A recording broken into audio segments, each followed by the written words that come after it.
Kenapa orang itu berhasil? Mungkin ada sesuatu yang benar yang kita bisa tiru. Yang salah ya dibuang.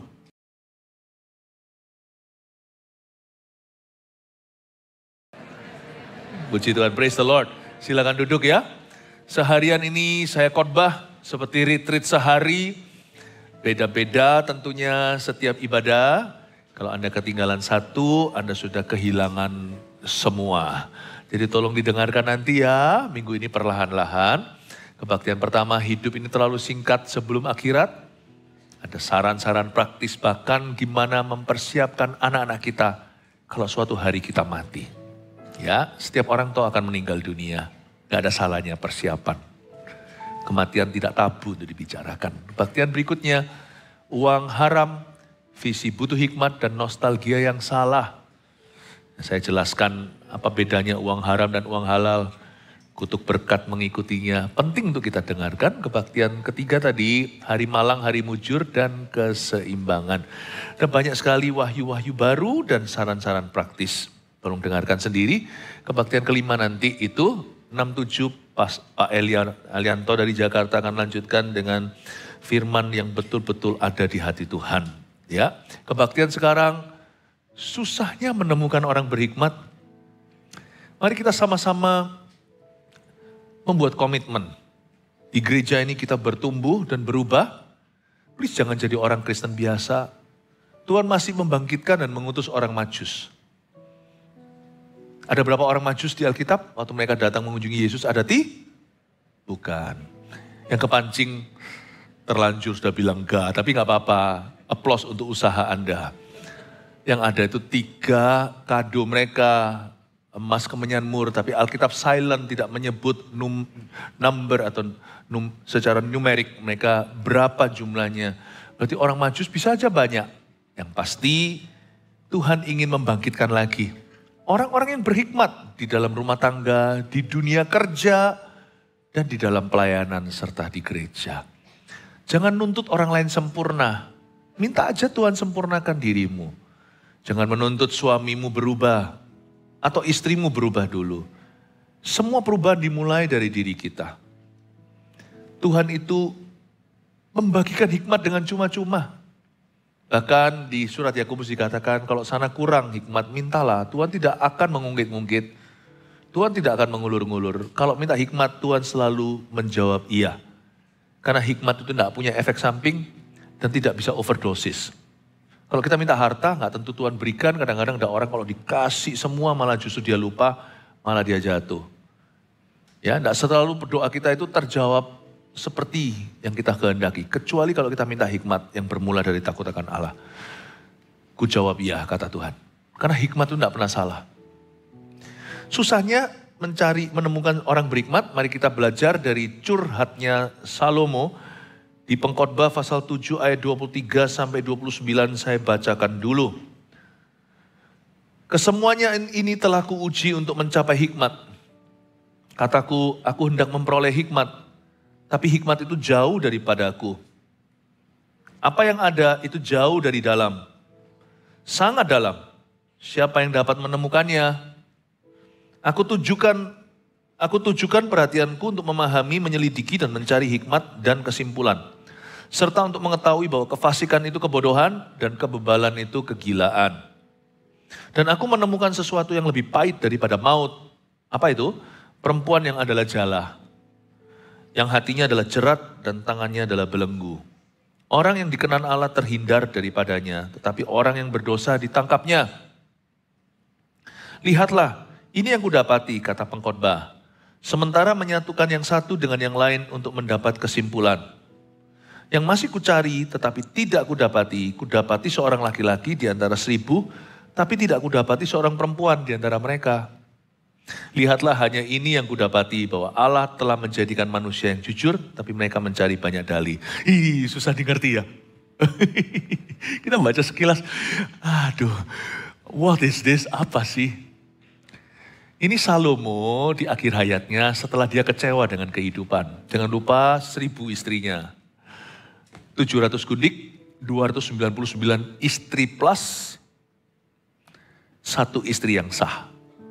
Perempuan Sunem yang silent, tidak terdengar lagi ceritanya di akhir hayatnya. Entah apa yang terjadi dengan wanita yang merupakan istri yang sah di mata Allah dalam hidup Sulaiman. Kita tidak tahu. Dia curhat. Dia curhat. Dia sendiri merasa dia tidak berhikmat. Dan dia juga merasa bahwa wanita-wanita yang bersama dengan dia semuanya tidak bijaksana. Dia merasa di dunia ini susah sekali cari orang majus lagi. Makanya dunia ini trouble. Karena di dalam keluarga tidak ditemukan orang berhikmat. Banyak anak-anak liar, anak-anak yang kurang ajar. Karena tidak diajari. Siapa yang ngajari? Papa mamanya juga kriminal. Di dalam gereja yang harusnya menjadi garam yang mengasini. Tapi justru di dalam gereja malah justru ada dosa. Tak lain tak bukan kadang-kadang pendeta pun bisa terjangkit ragi Farisi dan kemunafikan terjadi. Gereja yang harusnya membuat orang itu mengenal Allah, membuat banyak orang trauma sama agama. Di tempat kerja juga gak ada hikmat, gak ada kebijaksanaan, semua hanyalah hukum rimba. Betapa cruel, betapa kejamnya yang namanya rampas paksa, korupsi sini sana. Susahnya cari orang berhikmat. Sebenarnya masalah hidup itu sebagian besar bisa selesai kalau kita memperoleh hati bijaksana. Makanya apa yang saya khotbahkan dari kitab pengkhotbah ini penting sekali untuk cuci hati, membuat kita itu bisa detox ilahi, membuat kita bisa berkaca. Dan kita belajar sekarang ya tentang hikmat bagaimana dia bermula dalam hati kita. Hikmat itu ada muaranya, dimulai dari hati yang mencari Allah. Mari kita lihat sekarang apa yang bukan hikmat di ayat yang ke-23. Kesemuanya ini telah kuuji untuk mencapai hikmat, kataku, kata Salomo. Aku hendak memperoleh hikmat, tapi hikmat itu jauh daripada aku. Siapa gak tahu bahwa Salomo itu orang yang sangat bijaksana? Memang dia ada salah, siapa sih gak pernah berbuat dosa? Salomo bukan hanya kilaf, dia pernah murtad jalan. Tapi overall kalau kita lihat, orang ini boleh dikatakan salah satu orang berhikmat. Dia orang yang sangat bijaksana. Happy ending sih hidupnya, meskipun tetap ada sadness-nya, ada kesedihan. Karena Alkitab, Kidung Agung cerita cinta sejatinya, itu tidak berujung apa-apa. Jadi kita bisa baca Kidung Agung dari kacamata sudut pandang hubungan kita dengan mempelai pria sorgawi kita yaitu Kristus. Kidung Agung bukan hanya kitab mesra dan bukan kitab seksualita, tapi keintiman dengan Tuhan. Kalau kita baca dari Wahyu Perjanjian Baru, this is one of the most beautiful books in the Bible. Salah satu buku yang sangat indah dalam Alkitab. Tapi Kidung Agung itu sebenarnya cerita hubungan Salomo dengan cinta sejatinya. The only istri. Saya nggak tahu ya, wanita Sunem ini pasti bijaksana. Kalau Anda baca cara dia tektokan, cara dia menimpali perkataan Salomo mempelai pria. Anda lihat dia berkata, jangan kau pandang kelemahanku. Aku memang hitam.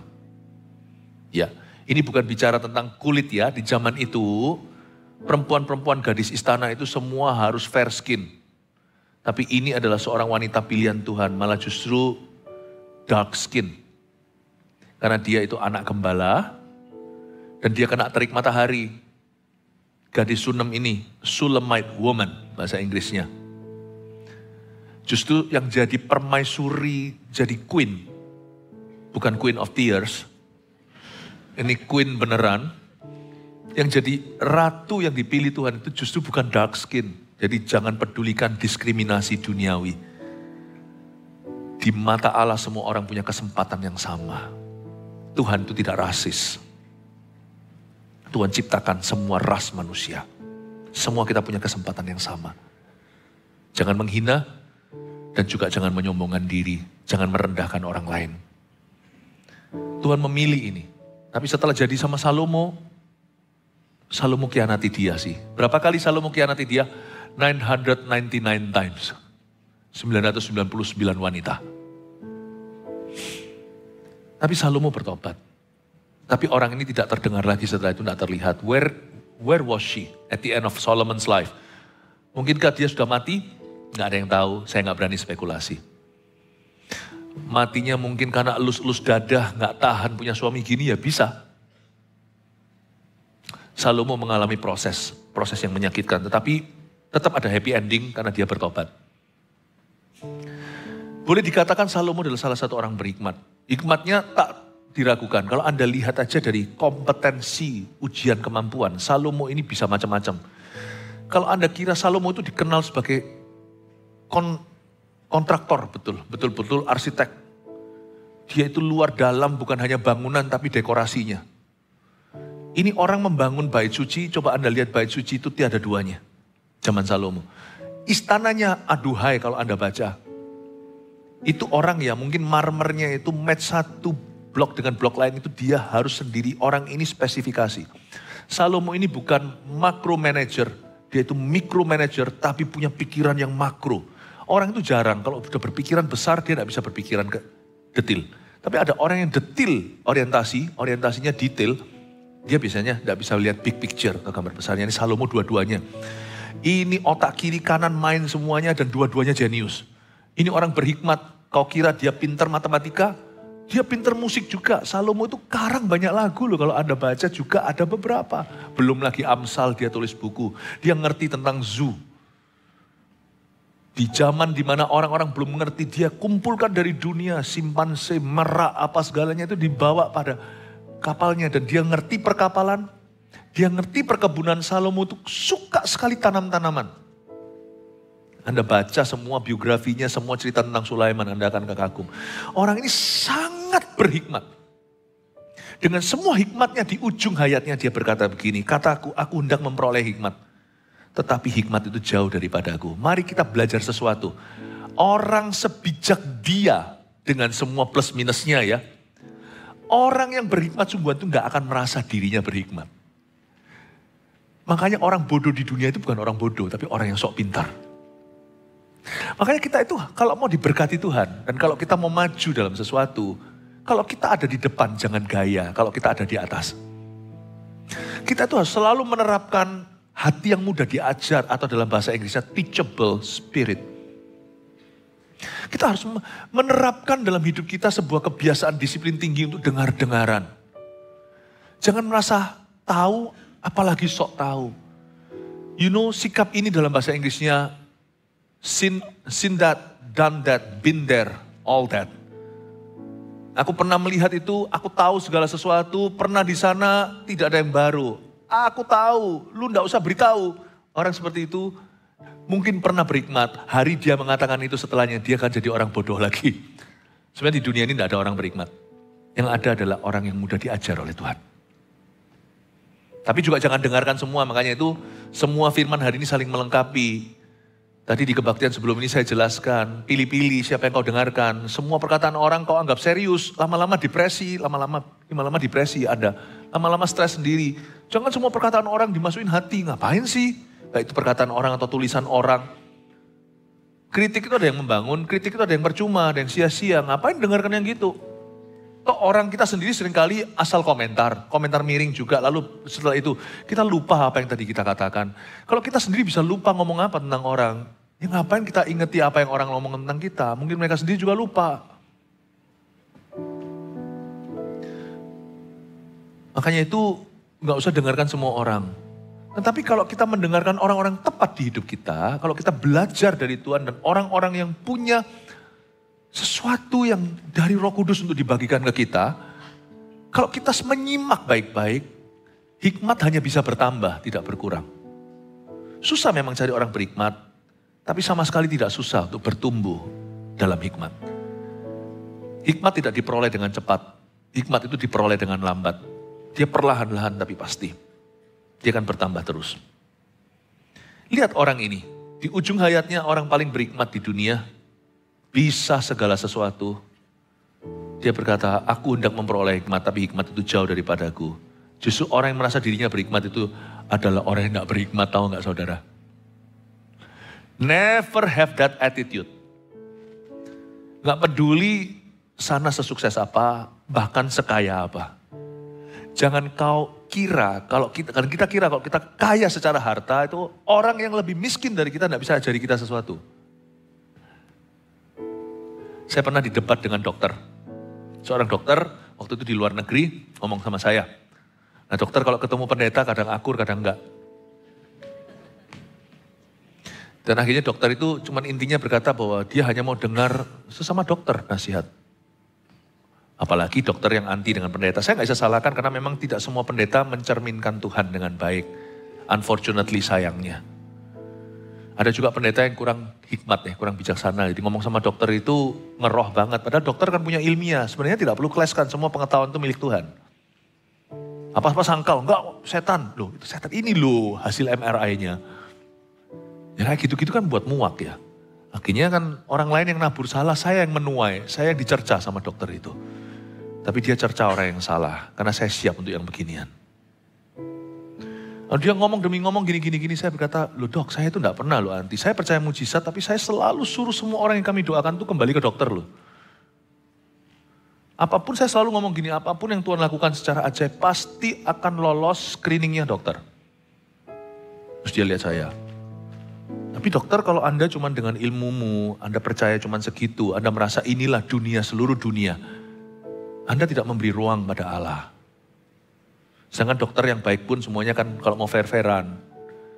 Ada banyak kali itu melihat mujizat medis terjadi dalam penanganan mereka.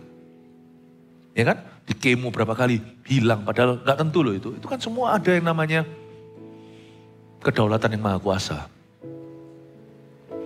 Terus habis itu ngomong demi ngomong, dia gak mau dengarkan semuanya. Saya sudah langsung tahu nih sifat ini dokter ini angkuh. Gak semua dokter begitu ya. Gak semua dokter gitu. Jadi saya ngomong apa gak mempan, karena dia sudah bias atau sudah punya ancang-ancang. Saya sudah punya kuda-kuda. Pendeta, dok saya bilang gini. Dok, sekalipun Anda tahu ilmu, ilmiah segala sesuatu, mungkin Anda enggak, pasti ada bolongnya lah di hidupmu. Mungkin parentingmu gak tepat. Anda tidak bisa dengarkan sesama dokter saja. Mungkin Anda perlu mendengarkan pakarnya di bidang lain. Mungkin di area hubungan. Mungkin di area cara pembawaan diri, sikap hati, your attitude dalam pergaulan.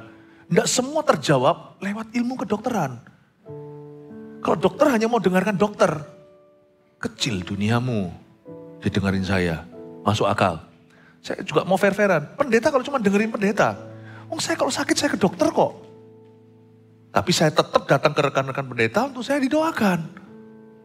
Bahkan tidak sedikit kerap kali di gereja kita pendeta luarnya itu dokter dengan semua baju dan semua ilmunya dengan semua pengetahuan dan trainingnya, tapi hatinya itu hati hamba Tuhan. Berapa banyak kedokteran yang ada di gereja kita itu coach, CGL. Saya bilang, saya datang. Anda tidak boleh menutup diri. Orang yang merasa cukup dan mengurung dirinya hanya pada batas-batas yang dia izinkan, orang itu tidak bisa lagi ditambahi hikmat oleh Tuhan. Anda jangan terkejut loh ya. Saya ngomong sama dokter itu, saya tahu ada dokter yang sudah tahu jelas-jelas apa yang baik dan apa yang salah, tapi ngerokok. Tapi dia nggak apa-apa, pasiennya nggak ada satupun yang viralkan dia. Karena dokter lebih ditoleran. Yang penting obatmu menyembuhkan. Dokter kalau sakit nggak dicerca. Seperti kalau pendeta dosa. Anak dokter kalau sakit semua orang nggak apa-apa. Tapi kalau anak hamba Tuhan salah, wah. Anak dokter flu nggak ada yang berkata dokter itu nggak becus. Tapi kalau anak hamba Tuhan gimana? Diserang habis-habisan pelayanan papanya. Saya rasa sih oke sih kalau dikritik, kalau memang perlu. Makanya anak-anak hamba Tuhan tetap harus mawas diri. Tadi di kebaktian sebelumnya saya ajarkan bahwa kita ini jangan sampai kebobolan. Kita bisa bagus pelayanan tetapi keluarga kita berantakan. Never. Saya terapkan suatu standar dalam hidupan kami. Saya kalau tidak bisa atur rumah tangga saya sendiri, saya tidak bisa menggembalakan rumah tangga Allah. Makanya dalam mendidik anak kami tidak sempurna, kami tetap akan mendidik mereka dengan baik dan benar. Saya tidak punya standar ganda. Malah justru sama anak sendiri, tadi saya ada cerita di kebaktian sebelumnya, saya terkesan lebih kejam sama anak sendiri daripada sama anak orang. Ya, kalau anak Anda gimana, taruh di rumah saya sebulan. saya pelintir dia seperti saya didik anak saya, itu anak Anda mungkin masih ada harapan. Saya tidak ngomong ini menantang atau mengundang. Nanti semua anaknya dititipkan saya, kan saya jadi McDonald, head of farm, iya yo.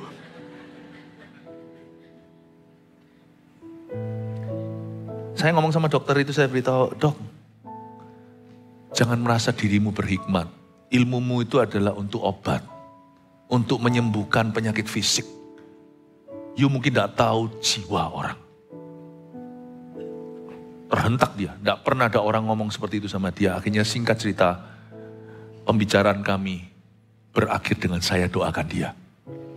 Tapi supaya saya tidak merasa jadi pemenang, saya mau dia juga merasa win-win solusi. Saya langsung ngomong sama dia, karena ini pertemanan minum di kafe, saya bilang sama dia, dok, kalau jantung itu gimana? Langsung saya pura-pura tanya tentang kondisi kesehatan supaya saya juga tunduk sama dia gitu loh. Tapi setengahnya pura-pura. Karena saya sudah check up kok. Jangan merasa dirimu hebat lah kalau Anda konglomerat. Sit down. Jangan berkata orang miskin. Jangan begitu. Mungkin dia lebih bagus, lebih becus jadi ayah daripadamu, daripada dirimu. You learn. Belajar. Tapi kita yang miskin harta jangan langsung anti. Itu korupsi. Orang begini. Ya karena iri, gampang aja cacat. Siapa tahu karena dia ulet. Duduklah belajar sesuatu lah. Kenapa dia bisa gigi? Orang ini kita tahu dulu bukan apa-apa. Kok bisa jadi gitu? Gak perlu kita iri, gak perlu kita cemburu atau ingin mempunyai kesuksesannya. Tapi paling tidak Anda dengarkan prinsipnya. Mungkin ada sesuatu yang Tuhan hendak bagikan. Kenapa orang itu berhasil? Mungkin ada sesuatu yang benar yang kita bisa tiru. Yang salah ya dibuang. Jangan merasa dirimu berhikmat. Dan kalau datang ke ibadah seperti ini itu jangan kita itu datang tanpa ekspektasi. Kita datang itu untuk belajar. Apa ya yang Tuhan mau bagikan ke saya hari ini? Jangan kita datang ekspektasinya Tuhan mau bicara, biar istriku disindir atau sebaliknya. You come to learn. You come to learn. Ya, dari khotbah seperti ini yang bisa dapatkan adalah kedalaman tentang Tuhan. Kami ini diurapi, tapi kami tidak tahu segala sesuatu. Mungkin di area tertentu saya perlu belajar dari Anda. Apalagi soal masak, saya tidak tahu apa-apa. Ya. Tapi mungkin hal-hal seputar firman, Anda perlu tahu apa yang kira-kira jadi rema dalam hidupku. Waktu Anda datang, tanggalkan statusmu. Waktu Anda disapa sama Asher di luar sana, waktu Anda tabikan, waktu Anda bersalaman, tanggalkan semua statusmu. Masuk sini, jadi anak. Belajar jadi murid dan dengar. Mau sana Perdana Menteri pun duduk sini belajar. Amin Bapak Ibu Saudara. Anak muda tahu apa misalnya kalau ada orang yang terlalu mendewakan usianya. Don't do that. Kita harus tahu kapan Tuhan mau kita dengar-dengaran. Amin Bapak Ibu Saudara. Kesemuanya ini telah kuuji untuk mencapai hikmat, kataku, aku hendak memperoleh hikmat, tetapi hikmat itu jauh daripada aku. Belajar sesuatu, bahwa orang yang berhikmat justru tidak ngaku-ngaku dia berhikmat. Malahan justru ya, orang yang kaya beneran itu justru tidak flexing. Justru tidak kasih gaya sultan itu tidak. Yang sultan sungguhan malah tidak ketahuan. Jadi Anda harus tahu, apapun di hidup ini menilainya gampang. Orang itu kalau dalamnya penuh, dia tidak akan banyak gaya di luarnya. Orang kalau diurapi itu justru, sungguh diurapi itu tidak akan justru ngaku-ngaku. Urapanku gimana, tidak akan. Karena itu Bapak Ibu Saudara, saya ajari kita, hikmat dimulai diam-diam di dalam kehidupan orang itu, di dalam manusia batinnya. Hikmat itu tidak koar-koar di depan dan teriak-teriak di jalan. Hikmat itu selalu bermula dari perubahan hati dan perubahan paradigma. Hikmat itu berubah dari dalam seseorang. Seperti ada sumber air yang mengalir sampai pada kekekalan.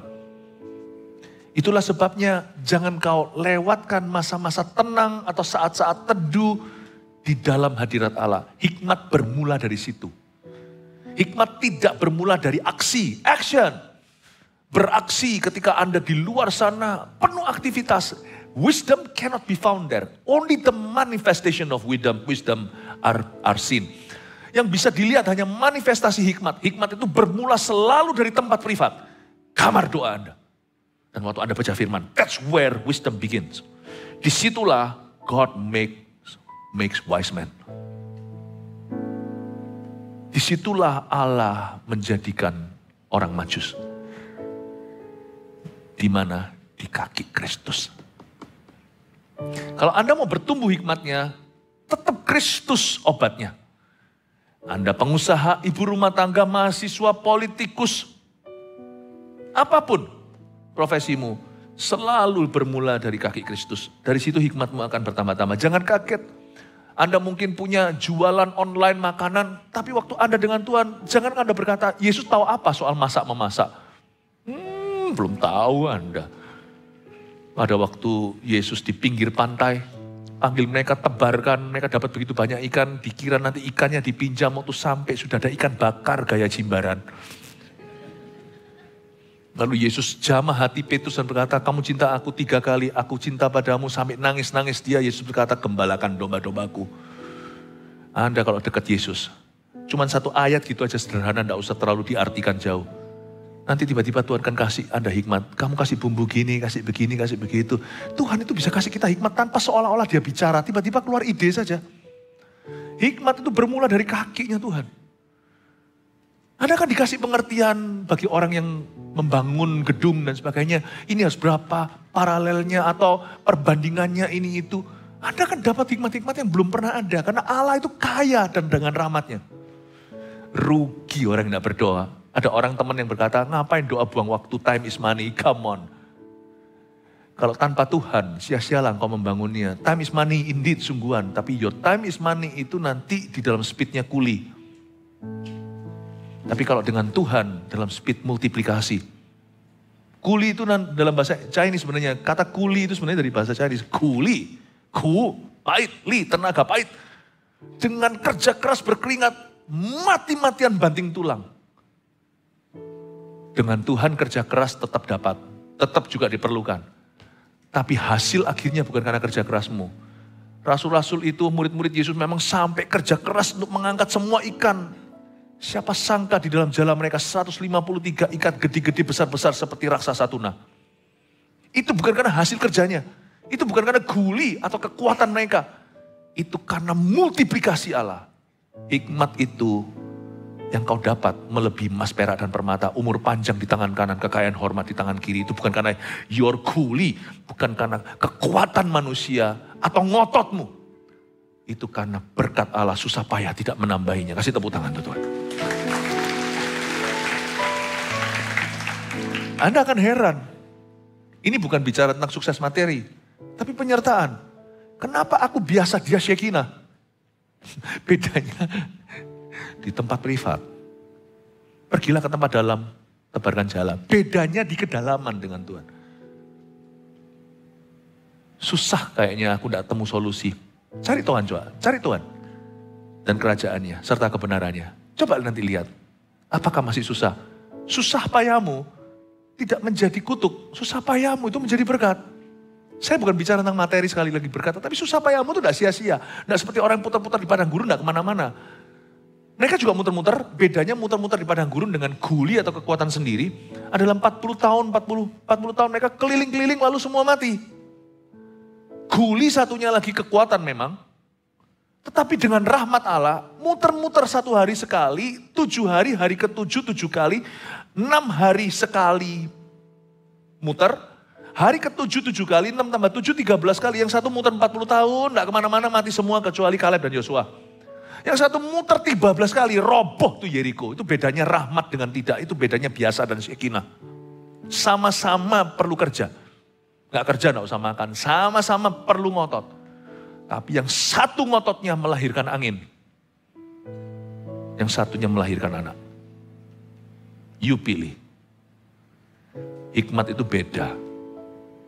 Beda jalannya, jalurnya, beda hasil akhirnya. Saya harap Anda menangkap isi hati Tuhan ini. Bagi Anda yang sekarang sudah mulai bolong-bolong doa, saya rasa kita perlu untuk mencari wajah Allah lagi. Ya, Ayat 24, apa yang ada itu jauh dari dalam dan sangat dalam. Siapa yang dapat menemukannya? Itu tadi yang saya sampaikan. Dalam kedalaman, ditemukan hikmat. Dia berkata apa yang ada itu jauh dari dalam. Apa yang ada itu jauh dari dalam. Saya ulang, apa yang ada itu jauh dari dalam, sangat dalam. Hikmat ditemukan di dalam kedalaman. Makanya itu orang yang tidak menemukan hikmat, dia contoh-contoh metode orang. Tidak sama kan suksesnya. Dia contoh plak dijiplak. Gak sama hasilnya. Karena hikmat itu ketemu dari tempat yang dalam, sangat dalam. Selain itu, salah satu efek hikmat adalah orang yang berhikmat itu selalu mampu get to the bottom of things dalam bahasa Inggrisnya. Orang yang punya hikmat itu selalu bisa melihat kedalaman. Get to the bottom of things. Sedangkan orang lain hanya bisa ikut-ikutan, orang berhikmat itu bisa menemukan mengapanya. Misalnya, suatu hari ini saya ini digoda, dipancing, dicobai untuk membalas kejahatan dengan kejahatan. Saya pernah loh dulu itu ya, waktu awal-awal pelayanan, ya nggak cuma awal pelayanan, sepanjang jalan pelayanan itu selalu ada yang ginian. Saya pernah sekali itu saya pernah diperlakukan tidak adil oleh seseorang, atau difitnah, dibilang yang enggak. Aduh, sedih hati saya. Orang itu kok mau sukses dengan kok ada orang ingin meraih sukses dengan menghalalkan semua cara, apalagi mau merebut keberhasilan orang lain. Emangnya Tuhan itu sudah kehabisan berkatkah sampai kita itu harus rebutan? Tidakkah kita bisa senang untuk keberhasilan orang lain dan pencapaian mereka sambil kita sendiri pun berharap pada Tuhan? Singkat cerita, akhirnya saya kehilangan teman. Karena orang ini ngomong katanya. Apa yang terjadi? Saya tergoda, tercobai untuk membalas kejahatan atau membela diri. Saya bilang, ini orang ngawur. Itu di awal-awal tuh, 30 tahunan yang lalu. Tiba-tiba saya diajari Tuhan, kamu peroleh hati yang bijaksana, minta hikmat ya. Lagi marah, jangan bicara. Kalau lagi emosi, jangan memutuskan apa-apa. Orang yang emosi itu biasanya keputusannya salah. Saya masuk hadirat Allah. Waktu saya masuk hadirat Tuhan, saya terapkan surat Yakobus, mintalah hikmat kalau kamu kekurangan. Kalau kamu kekurangan hikmat, minta. Tuhan memberikan tanpa ungkit. Dia bilang, Tuhan kasih saya hikmat. I ask for wisdom. Mungkin Tuhan melihat itu, Tuhan terjamah. Kenapa saya tidak minta pembelaan? Saya tidak minta Tuhan hukuman terhadap musuh. Saya tidak minta Tuhan hantam siapa, saya tidak minta semuanya, saya minta hikmat. Tiba-tiba, saya nggak ngerasa apa-apa. Suatu saat, pada saat saya lagi tenang gitu, tiba-tiba saya ingat ayat. Saya buka ayatnya itu bisa dapat pengertian. Dan ayat itu yang biasanya saya baca sebagai perintah, bahkan memberatkan. Tiba-tiba saya bisa melihat dasar lautan. Barang siapa menampar pipi kananmu, kasih pipi kiri. Berikan pipi kirimu. Kaget saya, biasanya ini kan gak enak kan. Apalagi saya waktu kecil dulu itu belajar bela diri. Setahu saya kalau kamu ditampar pipi kanan, tendang pakai gigi kiri, pakai kiri. Pak, gitu loh. Saya bilang ini perintah memberatkan, ini dalam turnamen mati gua. Selalu kan kita punya alasan. Makanya orang Kristen kan selalu dibully, karena selalu kasih pipi kiri. Orang gak punya hikmat ngomong begitu. Tapi hikmat membuat kita melihat get to the bottom of things. Waktu saya sedang, tangan saya itu mau membalas rasanya, mulut saya juga mau membalasnya. Tiba-tiba ada perintah, berikan pipi kiri. Saya kaget, Tuhan berkata begini lewat ayat ini. Tiba-tiba saya dikasih pengertian. Kalau kamu balas, kamu jadi sama dia. Oh iya ya. Bukankah dunia itu semua runyam gara-gara yang sana tampar pipi kanan, situ tampar pipi kiri. Kiri kanan babak belur semua. Kamu kalau balas, kamu sama seperti dia. Tapi kalau kamu beri pipi kiri, bukan pipi kirimu dipukul, aku tidak akan mengizinkan. Tapi kamu menjadi pemberi. Dia menjadi perusak, dia jadi penyamun atau pecundang, kamu jadi pemberi. Kamu jangan fokus ke pipi kiri. Kamu memberikan pipi kirimu. Bottom of things, saya mengerti Tuhan ingin saya jadi. Dan ini semua pencobaan hanya gangguan. Tuhan tidak mau saya berubah warna, luntur. Philip yang mau jadi hamba Tuhan. Ini akhirnya tukaran. Tuhan mau saya menjadi seorang pemberi seperti dirinya. Kalau mengampuni adalah kado yang saya berikan. Saya tidak berikan ke dia. Mengampuni itu kado untuk saya. Waktu saya ampuni, saya memberi kado untuk saya sendiri. I'm too good for this. Aku tidak mau ditarik ke levelmu. Kamu mau begitu terserah you. Aku tidak mau. Aku tetap memberi pengampunan. Kalau kamu tidak mau terima pengampunanku tidak kau terima. Kamu juga tidak minta maaf. Kamu juga tidak berubah. Enggak apa-apa.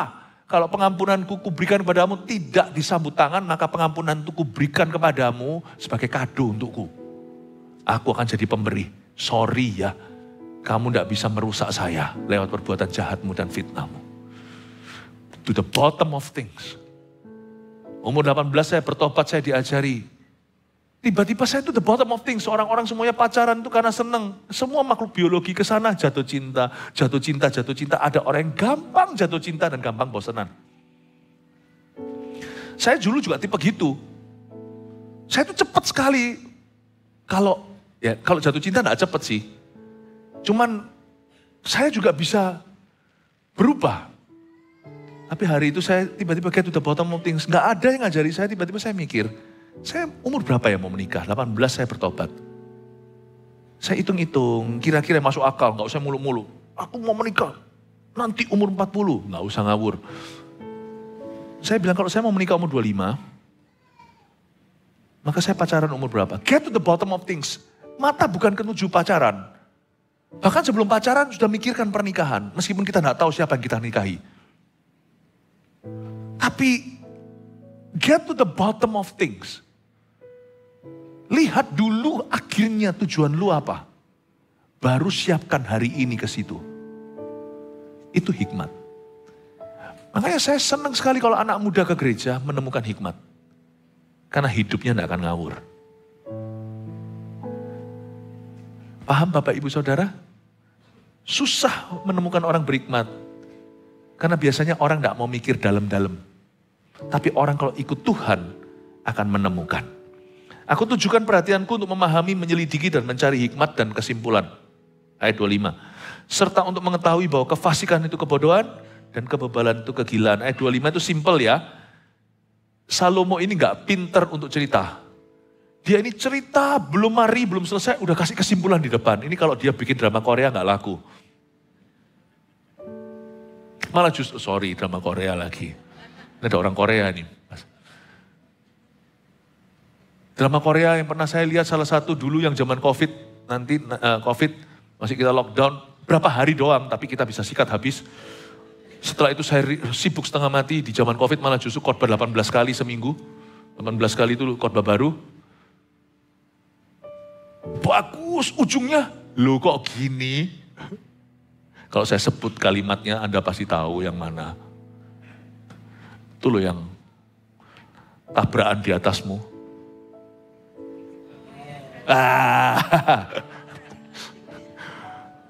Aku tabrakan mendarat di atasmu. Ya wes gitu. Gak usah cari tahu. Saya terus ngomong sama istri saya. 16 episode atau apa saya bilang kecewa saya. Endingnya kok begitu. Mendingan baca surat Sulaiman. Dikasih dulu preview. Udah tahu hasil akhirnya. Sehingga suatu hari waktu istri saya juga gak nganggur, kita semua sama-sama orang sibuk, tapi sekali-kali kita kepingin iseng nonton sesuatu. Akhirnya sungguhan kita pernah nonton satu lagi, tapi saya paksa istri saya, kita nonton episode terakhirnya dulu.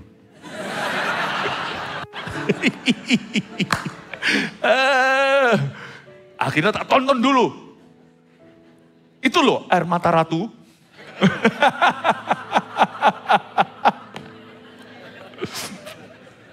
Tak tonton episode terakhirnya.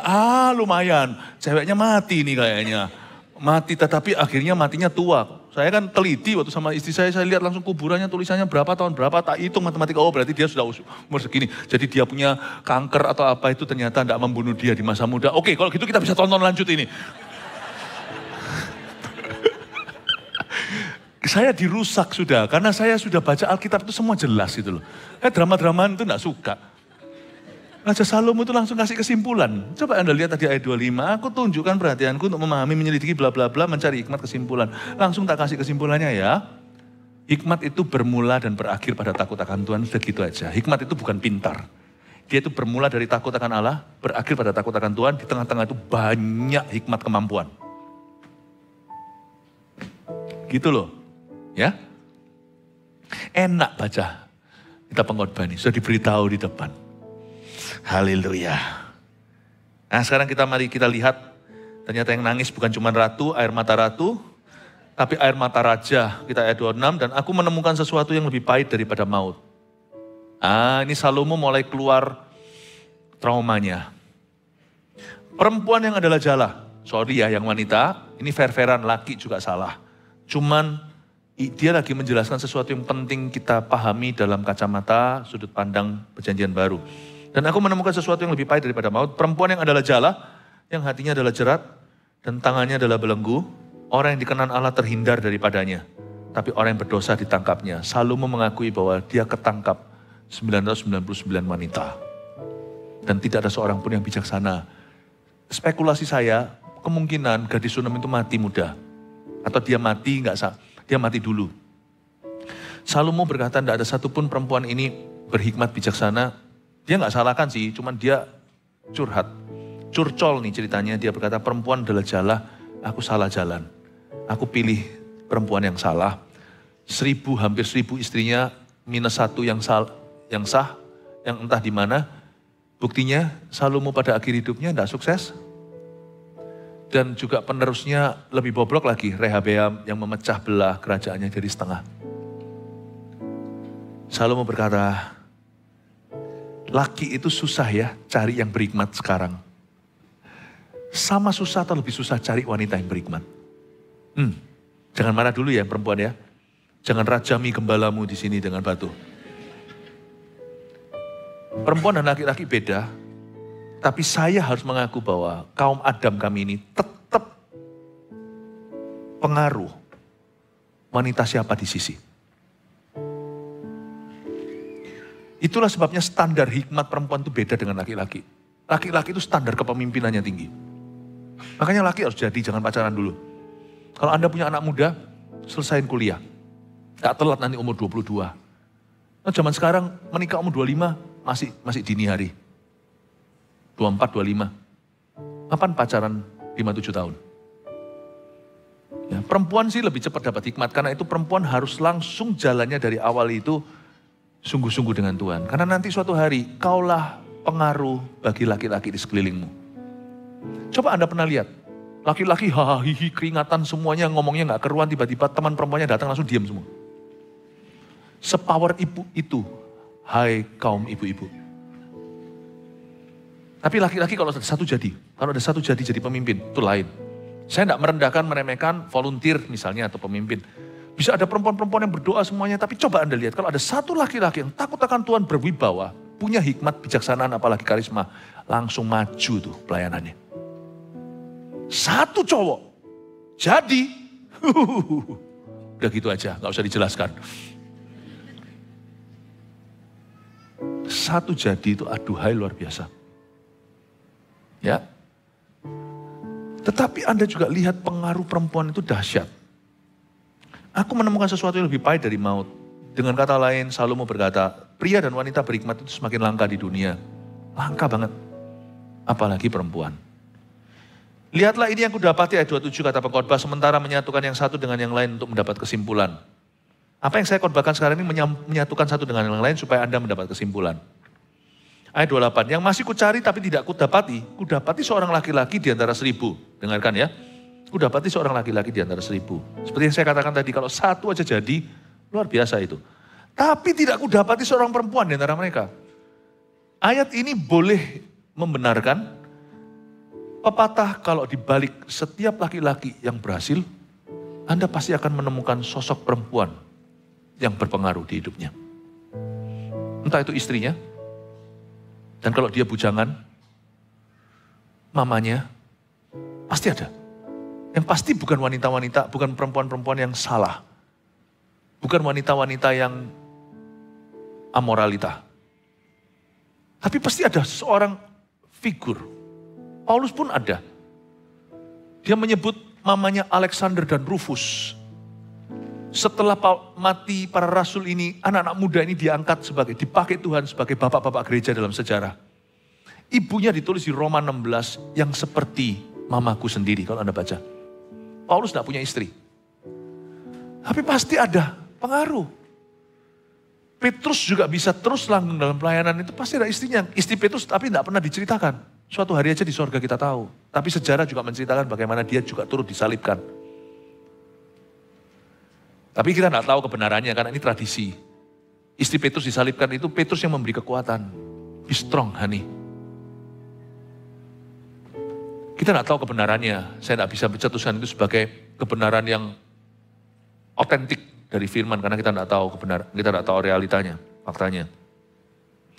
Tapi di balik setiap orang laki-laki yang berhasil 1 di antara 1000 itu akan kau dapati seorang perempuan yang takut akan Tuhan. Di balik setiap laki-laki yang enggak benar yang jatuh, mesti ada ngaruhnya di situ karena bisikan bantal, paham maksud saya? Mana lebih kuat daripada meja direksi? Bisikan pillow whisper.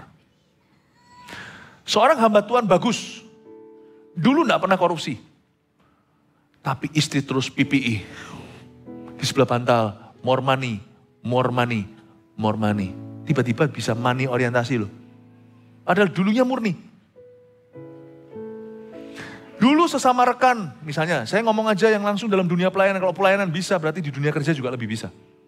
Apalagi di dunia yang berdosa ini. Satu cowok dengan cowok lain selalu teamwork dan bagus sekali. Bagus, very nice. Istri dan istri gak suka. Sebentar lagi dua pria juga musuhan. Bisikan bantal. Tidak bisa kau tengking.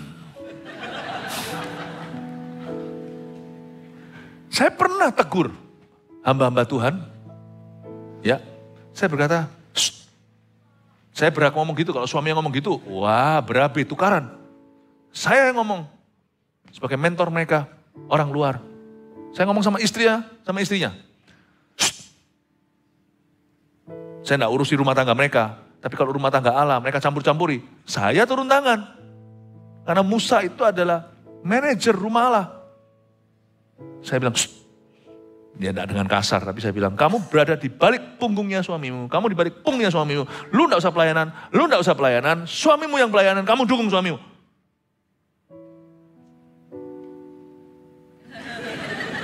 Mau marah sama saya nggak bisa, saya bukan suaminya. Saya bilang, setelah itu saya ngomong sama suaminya sendiri, kontrol istrimu. Kendalikan istrimu. Gak bisa kendalikan istri sendiri itu gimana? Iya kok. Oke, sudah. Nggak usah pelayanan, situ nggak usah pelayanan. Gereja ini selalu membuka diri untuk pelayanan perempuan. Nggak ada gereja seperti ini. Anda tahu nggak siapa yang megang semua anak-anak kecil kita? Siapa pastornya Eagle Kids? Pastor Popo yang sekarang berkhotbah di rooftop barat. Itu stage lebih besar dari timur. Saya laki-laki, saya khotbah di tempat yang lebih kecil. Popo berkhotbah di tempat yang lebih besar. Bagi saya, not a problem. Siapa yang pegang semua youth kita? Puluhan ribu. Jemaat kita itu sekarang di angka 102 sampai 104 ribu murid. Dan dulu statistiknya bukan hanya yang di AUG, 50, 50 yang under 30, di bawah 30 dan after 30. Dan semua anak-anak muda itu di bawah pengaruh siapa? Yang di usia pemuda pelajar. Pastornya namanya Margaret Wu. Laki kalau pakai nama itu aneh sekali. Margaret. Itu perempuan. Yang pegang orang-orang muda dan tentara Allah. Let me tell you something. Saya percaya banget women ministry. Gereja ini adalah gereja yang mengangkat perempuan. Itu bukan hanya setara. Kadang-kadang malah justru saya terkesan pilih kasih. Perempuan saya kasih kesempatan. Kecuali jikalau mereka sudah tidak menghormati kepalanya. Rambutnya dicukur. Kata Paulus di Korintus itu bukan bicara tentang dandan. Itu bicara tentang sikap hati yang tidak sepadan. Saya akan berkata, mundur. Behind your husband's back. Tertib. Allah itu tertib. Mundur. Tidak usah ikut-ikut. Dukung suamimu. Suami baik-baik kok jadi tukaran gara-gara kamu. balik setiap laki-laki satu di antara 1000, selalu ada istri yang takut akan Allah atau ada pengaruh. Di balik seorang hamba Tuhan yang tiba-tiba jadi salah, bukan tiba-tiba akhirnya menjadi salah, selalu ada pengaruh wanita. Tidak bisa salahkan, ini juga tidak bisa dijadikan patokan ya, kadang-kadang ada perkecualian. Tapi percayalah, laki-laki mau rusak gimana itu kalau wanitanya ngerem juga nggak bisa. Nggak bisa. Saya kemana-mana saya selalu berkata, orang berkata, wah Pastor Philip, wah bisa gini ya, hebat gini-gini. Saya tidak pernah mau terima pujian begitu, saya selalu berkata, oh itu tim. Itu tim. Ini gereja tidak berdiri di atas dasar sepasang kaki, ini kaki kita semua. Saya selalu ngomong gitu, itu satu tim, itu tim. Teman saya aja yang jadi public figurnya. Dicinta atau dibenci ya saya. Nanti kalian kalau salah, saya yang dicerca juga oleh masyarakat. Kan? Ya sudah gitulah, bittersweet atau manis pahit.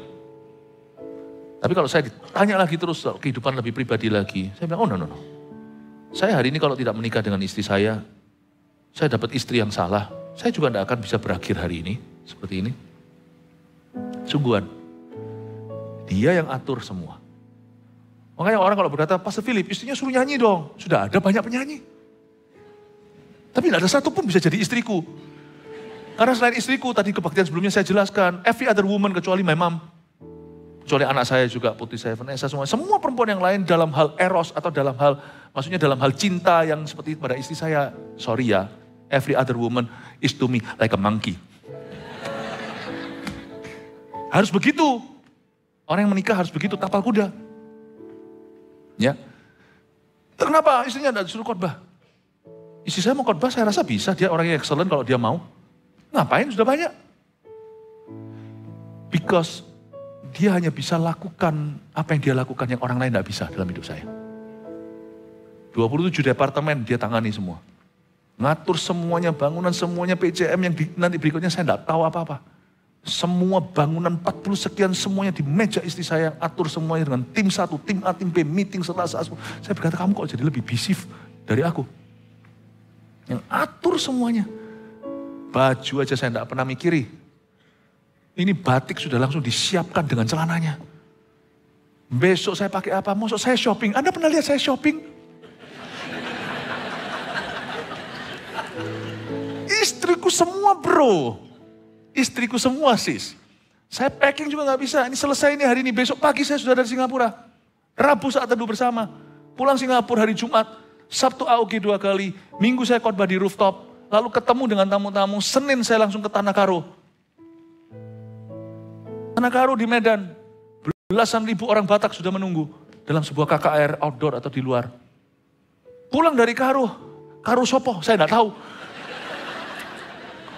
Yang ngatur siapa yang bersama dengan saya. Mission timnya ke sini nanti. Kalau mission nanti kemana nanti itu semuanya. Saya pulang dari Tanah Karo nanti. Semua ini packing. Saya tidak tahu koper saya. Pokoknya koper itu sudah ada di depan. Saya tinggal bawa. Dalam isi apa saya nggak tahu. Ada nggak kaos kaki saya nggak tahu. Sungguhan. Saya nggak ada waktu. Ini selesai, ini nanti selesai ibadah. Nanti langsung saya ada urusan lagi. Pagi-pagi besok saya berangkat lagi Singapura. I have no time. Karena tanya istrinya mana? Nah, kalau istri saya di sini juga, saya harus pulang. Anda yang khotbah, sebab saya harus tata pakaian saya. Makanya perempuan itu harus tangguh. Wanita itu jangan mau dipacari cepat-cepat. Anda itu harus terampil. Bisa S1, bisa S2, S2. Ya, nggak bisa S2 nggak apa-apa, S4 dulu. SD, SMP, SMA, S1. Yang terampil bisa itu, bisa ini. Harus bisa manajemen skill, harus bisa ngatur ini, ngatur itu. Jangan perempuan wanita, ini bukan status quo. Jangan berantakan kamarnya sekalian. Suatu hari Anda yang menentukan manajer rumah tanggamu. Atur ini itu yang pinter cepat. Karena laki waktu masih nakal, perempuan itu sudah dewasa. Coba lihat kalau perempuan sama perempuan ngomongnya itu. Laki sama laki itu masih kempit-kempitan. Perempuan itu sudah ngomongnya itu tentang hidup. Tapi celaka, kata Salomo, ini status quo. Tapi tidak kudapati seorang perempuan di antara mereka, ini zaman edan. Anda dan saya harus khawatir melihat dunia ini ketika Anda mulai lihat yang nakal perempuan. dunia ini berarti sudah semakin buruk. Kalau Anda mulai lihat, yang nakal itu perempuan, yang rusak itu perempuan, yang amoral itu perempuan, cilaka dunia ini sudah semakin parah. Mau tahu kenapa? Karena perempuan itu seringkali jadi standar moral. Laki-laki gak berani macam-macam dalam pacaran. Kalau perempuannya berkata, lu berani tak beritahu papaku. Tanpa lampu hijau, pria tidak berani berbuat sesuatu. Perempuan yang mau diapakan, dia pakai jurus kungfunya, sadar supaya kamu sadar, tampar. Gak mungkin itu jadikan kriminalitas. Tapi kalau laki pukul wanita, itu jadi masalah. Tapi kalau perempuan mau dipegang laki-laki dengan cara tidak sopan, dia tampar laki-lakinya, itu justru buat sadar. Tapi kalau sekarang zamannya beda, perempuan yang ngajak, celaka. Kalau Anda punya anak perempuan, raise her well. Dia adalah moral standar. Anak perempuan kami didik, anak laki juga saya didik, kami didik. Beda didikannya. Anak perempuan, saya tidak bisa membangga-banggakan anak sendiri, cuman saya tidak malu akan mereka. Yang kerja dengan mereka tahu, di dalam gereja volunteer segalanya anak saya seperti apa, anak pria saya seperti apa, saya tidak malu. Kami mendidik mereka dengan baik dan benar, dan mereka sungguh-sungguh memilih begitu. Kalau Anda punya anak perempuan, raise them well. Kalau Anda punya laki-laki, teach. Bukan cuma raise them well, tapi produce a leader. Amin Bapak Ibu. Tapi zaman sekarang tidak kudapati seorang perempuan di antara mereka. Ketika perempuan bobrok, cilaka. Amin Bapak Ibu Saudara. Makanya itu seringkali dalam keluarga wanita dulu kan, yang kenal Tuhan, lalu habis itu laki-lakinya. Kalau dari keluarga yang tidak kenal Allah, biasanya perempuan dulu, lalu perempuan berdoa. Gak apa-apa, perempuan is a leader that way, makanya kita itu equal. Equal tidak berarti sama, equal is not the same. Gak sama. Ya, cuman Anda kenali bahwa Allah itu, Anda jadi tahu makna menjadi wanita, makna menjadi pria dalam kacamata hikmat. Terakhir, lihatlah hanya ini yang kudapati bahwa Allah telah menjadikan manusia yang jujur, tapi mereka mencari banyak dalih. Mau tahu nggak? Kapan hikmat itu lenyap atau jika hikmat tidak bertumbuh adalah ketika hati kita penuh alasan. Orang yang penuh alasan, nggak bisa, semua orang gitu mah. Aku nggak punya pilihan. Itu yang menghadang hikmat. Hikmat itu sebenarnya bisa bertumbuh, tidak susah cari orang berhikmat. Tapi ketika kita menemukan orang yang suka membuat alasan, disitulah hikmat berhenti berlangganan. Jadi kalau kita mau musuh hikmat, tolong diberantas alasan dalam hati sendiri. Atau jikalau kita mendidik anak kita mau jadikan mereka berhikmat, tolong habiskan alasan mereka. Jadi jangan marahi mereka, jangan main perintah. Tapi tolong skakmat mereka dengan rasional. Tapi semua orang begini, tapi kamu punya pilihan. Anak saya dulu waktu sekolah ada yang berkata, semua orang sumpah serapah. Saya berkata, mereka yang sumpah serapah itu pilihan, kamu punya pilihan sendiri. Itu mulutmu, bukan mulut mereka. Mereka tidak berkuasa atas mulutmu, kamu tidak usah ikut-ikutan. Dan kamu punya masa depan sendiri. Mereka mau nanti masa depannya apa, saya tidak tahu, aku bukan orang tuanya. Tapi papa ngomong sama kamu punya masa depan sendiri, kamu jangan buang. Suatu hari orang-orang ini tidak ada satupun yang akan menolongmu. Mungkin kamu akan nolong mereka. Kamu jadi benar dulu. Dia dengerin. Oke Dad, aku tidak ikut-ikutan. Berantas alasannya. Ketika mereka tidak punya alasan, tidak punya reason to sin. Atau untuk menjadi orang yang bodoh. Yang tidak bijaksana. Di sini Anda mendapatkan jiwa mereka. Lawan katanya hikmat itu ternyata adalah making excuses atau membuat dalih-dalih. Lawan kata hikmat bukan bodoh. Karena sebenarnya orang bodoh itu tidak ada. Orang yang berdalih membodohkan diri. Orang yang terlalu terus beralasan, akhirnya jadi bodoh sungguhan. Kalau Anda mau berhikmat, tidak perlu bermula dengan pintar dulu, suci dulu. Anda kalau mau berhikmat, dimulai dengan setuju dengan Tuhan dan apa yang Dia firmankan. Jangan berdalih, jangan buat alasan. Firman-Nya ya dan amin. Anda berkata, kalau gitu aku yang harus berubah pikiran. Tolong aku ya Tuhan, kirim Roh Kudus-Mu di hati.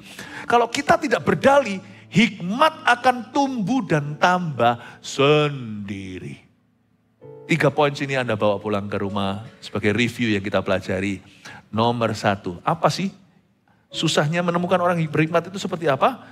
Kita akan belajar 3 poin sederhana. Number 1, orang yang merasa dirinya penuh hikmat adalah orang yang tidak berhikmat. Catat. 2, pria dan wanita berhikmat semakin langka di dunia dan tak ternilai harganya. Apalagi wanita. Makanya kan tidak ada kan di Amsal, the Proverbs 31 woman itu loh. Wanita Amsal 31, kan tidak ada pria Amsal 32. Wanita itu penting sekali. Luar biasa. Saya tidak bisa bayangkan ruangan ini betapa hambarnya kalau semua perempuan lenyap sekarang. Kita cuma semuanya laki-laki.